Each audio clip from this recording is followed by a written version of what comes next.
6 reasons behind public humiliation. Have you ever felt the heat rise to your cheeks, your stomach clench, as someone's words or actions laid bare a perceived flaw or mistake in front of an audience? That raw, exposed feeling of public humiliation can sting long after the moment has passed. In the competitive arenas of our careers, within the intricate dynamics of our social circles, and even within the familiar confines of family, these moments can leave us questioning our worth and feeling deeply vulnerable. Why do some people resort to such behavior? What drives an individual to deliberately attempt to demean another in the presence of others? Perhaps you've witnessed it happen to a colleague in a high-stakes meeting in Midtown Manhattan, or maybe you've experienced it firsthand during a social gathering in Brooklyn. The sting is universal, leaving us wondering about the motivations behind such a painful act. Is it pure malice? A twisted sense of humor? Or is there something deeper at play? In this insightful article, we will delve into the complex psychology behind public humiliation, exploring 6 key reasons why individuals might choose to demean others in front of an audience. We will examine these motivations through the lens of Stoic philosophy, which offers profound wisdom on navigating social interactions and maintaining inner peace in the face of adversity. By understanding these underlying reasons, we can better equip ours to navigate such situations, protect our emotional well-being, and even cultivate a sense of empathy for the complexities of human behavior. Ready to unravel the reasons behind this painful phenomenon? Before we explore these 6 motivations, take a moment to scroll down and share in the comments. Have you ever experienced or witnessed public humiliation? How did it make you feel? And what do you think might have motivated the person responsible? Your shared experiences can offer valuable perspectives to our community.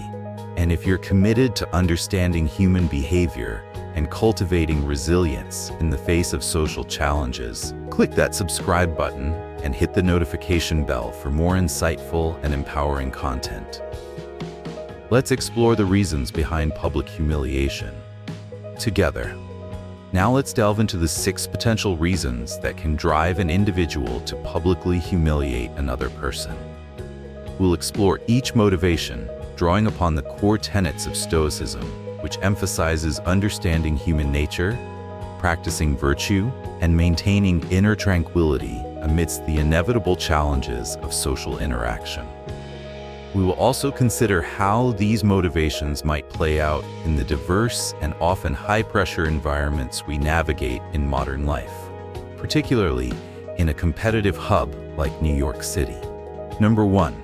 The throne of dominance, public humiliation as a power play. One of the most fundamental motivations behind public humiliation is the desire to assert dominance and establish a sense of power. By demeaning someone in front of others, the individual attempting the humiliation seeks to elevate their own status within the social hierarchy. This can be a conscious or subconscious attempt to feel superior, to control the narrative, and to remind everyone present who holds the perceived upper hand. From a Stoic perspective, this behavior stems from a focus on external validation and a misunderstanding of true power, which lies in inner strength and virtue, not in the subjugation of others. As Seneca wisely noted, true happiness is to enjoy the present without anxious dependence upon the future, not to amuse ourselves with either hopes or fears, but to rest satisfied with what we have, which is sufficient, for he that is so wants nothing. The 2 need to humiliate others suggests an inner lack, a feeling that one's own worth is contingent on making others feel small. Imagine a high-stakes business meeting in a Manhattan boardroom where a senior executive publicly ridicules a junior team member's idea, not because it lacks merit, but to reinforce their own authority and maintain a sense of control over the discussion. This act of public humiliation serves to diminish the junior member's confidence and potentially discourage future contributions, all while bolstering the executive's perceived power.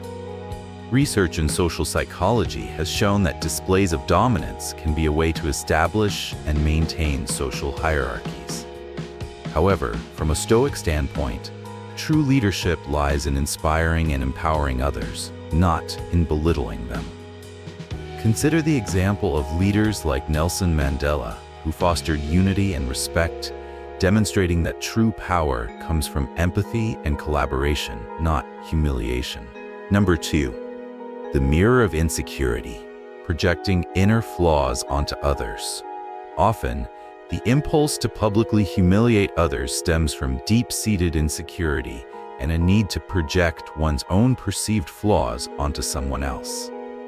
By highlighting the shortcomings of another, the individual attempting the humiliation might be subconsciously trying to deflect attention from their own vulnerabilities and feel a temporary sense of relief from their own self-doubt. This is a classic psychological defense mechanism. Stoicism encourages introspection and self-awareness, urging us to confront our own weaknesses rather than projecting them onto others. As Marcus Aurelius advised, look within. Within is the wellspring of good, ever ready to bubble up if you just keep digging. The act of public humiliation becomes a distorted reflection of the humiliator's inner turmoil. Consider an example in a New York City social setting where someone constantly makes sarcastic or demeaning remarks about others' appearances or achievements. This behavior might stem from their own insecurities about their own looks or accomplishments. By putting others down, they might be trying to elevate their own perceived standing in the group. Research in personality psychology suggests that individuals with low self-esteem may be more likely to engage in negative social comparisons. The Stoic path involves cultivating inner resilience and self-acceptance, finding worth within oneself rather than through the degradation of others. Think of individuals like J.K. Rowling, who faced numerous rejections and criticisms but channeled her experiences into creative success, demonstrating the power of inner strength over external validation. Number 3, the smoke and mirrors of deflection, shifting focus from personal accountability. Public humiliation can also be a deliberate tactic of deflection, used to shift attention away from one's own mistakes, failures, or areas of responsibility. By suddenly spotlighting someone else's perceived error or embarrassing them publicly, the individual attempting the humiliation hopes to divert scrutiny from their own shortcomings. This is a manipulative strategy aimed at avoiding accountability and maintaining a facade of competence or blamelessness. Stoicism emphasizes the importance of integrity and taking responsibility for our actions. As Epictetus stated, "No man is free who is not master of himself." The act of public humiliation in this context becomes a way to avoid self-mastery and accountability. Imagine a work scenario in a fast-paced New York City advertising agency, where a project manager misses a critical deadline. Instead of taking responsibility, they might publicly criticize a team member for a minor oversight, hoping to draw attention away from their own larger failure. This tactic of deflection is a clear attempt to avoid the consequences of their own actions. The Stoic approach encourages us to embrace accountability, learn from our mistakes, and focus on what we can control, our own effort and integrity. Consider the example of leaders who openly admit their mistakes and take responsibility for their team's performance, fostering a culture of trust and accountability. Number 4, the empathy void, a lack of understanding for others' feelings. In some instances, public humiliation might stem from a genuine lack of empathy and social awareness on the part of the person inflicting it. They might not fully grasp the emotional impact of their words or actions on another individual, particularly in a public setting. This can be due to a variety of factors, including a lack of emotional intelligence, different cultural norms, though public humiliation is generally considered harmful across most cultures, or simply a self-centered perspective. While not an excuse, understanding this potential lack of awareness can offer some insight into the behavior. Stoicism emphasizes the importance of compassion and understanding our interconnectedness with others. As Marcus Aurelius wrote, "What is not good for the hive is not good for the bee." Public humiliation harms the social fabric and demonstrates a lack of consideration for the well-being of others. Consider a scenario where someone in a New York City social gathering makes an insensitive joke at another person's expense, seemingly oblivious to the discomfort they have caused.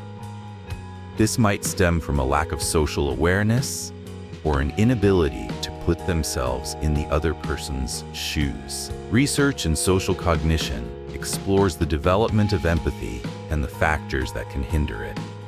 The Stoic path involves cultivating empathy and striving to understand the perspectives and feelings of others in our interactions. Think of individuals who are known for their kindness and sensitivity, demonstrating a strong capacity for empathy and consideration. Number 5. The bitter taste of retaliation. Public humiliation as revenge. Public humiliation can also be a deliberate act of retaliation or revenge, driven by feelings of anger, resentment, or a desire to inflict pain and embarrassment in return for a perceived wrong. This motivation is rooted in negative emotions and a lack of self-control, which are contrary to the Stoic principles of emotional regulation and forgiveness. As Seneca advised, the greatest remedy for anger is delay.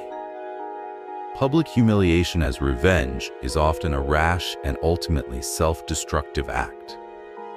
Imagine a situation where someone feels publicly slighted or insulted by another person in their New York City professional circle. They might then seek an opportunity to publicly humiliate that person in return, perhaps by revealing a personal secret or making a demeaning remark during a presentation. This act of retaliation is driven by a desire for vengeance. The Stoic approach encourages us to manage our emotions, practice forgiveness, and focus on our own virtuous response, rather than seeking to inflict harm on others. Consider the example of individuals who have chosen to respond to negativity with grace and forgiveness, demonstrating the strength of emotional mastery. Number 6. The pressure to conform. Public humiliation as a means of social acceptance.